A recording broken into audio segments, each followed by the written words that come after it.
Guys നമ്മളന്ന് ഉപ്പിലിട്ട സെറ്റായിട്ടുണ്ട്. ബാക്ക്ഗ്രൗണ്ടിൽ കോഴിയുടെ ആട്ടിൻ്റെ എല്ലാത്തിൻ്റെയും വിളിയൊക്കെ കാണും.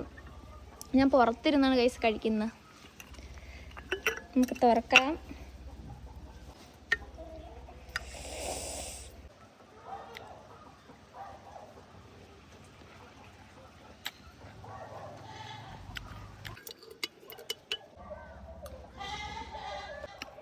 സെറ്റ്. ഈ ആടിൻ്റെയൊക്കെ വിളി ബാക്ക്ഗ്രൗണ്ടായിട്ട് എനിക്കിന്ന് ബാക്ക്ഗ്രൗണ്ടിൽ ഒന്ന് കേട്ടിട്ടുണ്ടല്ലോ. രക്ഷയില്ല ഗൈസ്. ജാമ്പയ്ക്ക ഉപ്പിലിട്ട് നിങ്ങളെല്ലാവരും തിന്നിട്ടുണ്ടെങ്കിൽ കമൻറ്റ് ചെയ്യുക. കാന്താരി മുളക് ഇട്ടുകൊണ്ട് നല്ല എരിവുണ്ട്.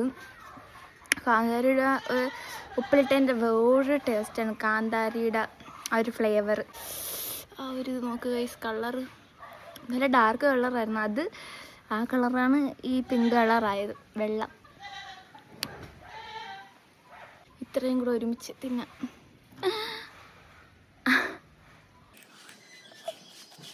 പാഷൻ ഫ്രൂട്ട് കുറേ പിടിച്ച് നമുക്ക് ഒരു കാര്യം ചെയ്ത് നോക്കാം. ആദ്യം 2 ചാമ്പയ്ക്ക എടുക്കാം. ഓക്കേ, 2 ചാമ്പയ്ക്ക എടുക്കാം. അതിനകത്തോട്ട് ഈ ഒരു കാന്താരി വെച്ച് കൊടുക്കുക. എന്നിട്ടിതിങ്ങനെ അടയ്ക്കുക. കാന്താരിനകത്തിരിപ്പുണ്ട്.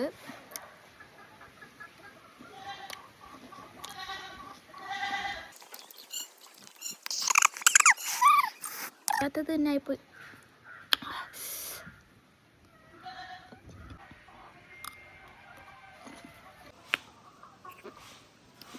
വെള്ളത്തിന് നല്ല ടേസ്റ്റ്.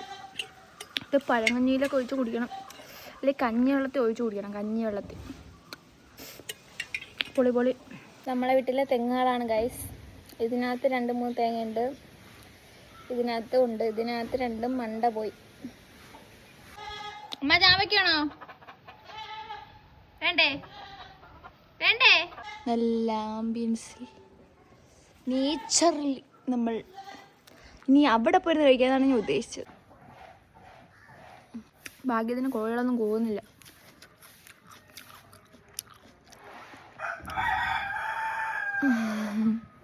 ബൈ.